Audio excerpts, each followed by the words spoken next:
عاد إلى مدينة تبوك للالتحاق بنادي النيوم.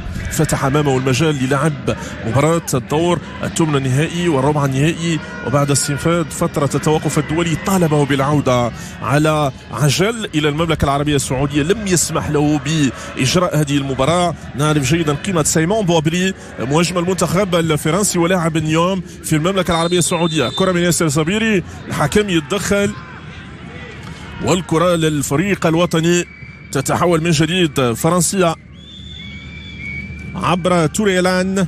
توري استلام الكرة في خط الوسط لسيلا فودي، نقل الكرة من الطرف الايسر للمنتخب الفرنسي. منتخب فرنسا امام الفريق الوطني والتدخل من طه المجني. طه يعوض اليوم غياب علي معمر بعد تلقي البطاقة الصفراء الثانية، يغيب عن هذه المواجهة علي معمر ويعوض بطه المجني لاعب الاتحاد التركي.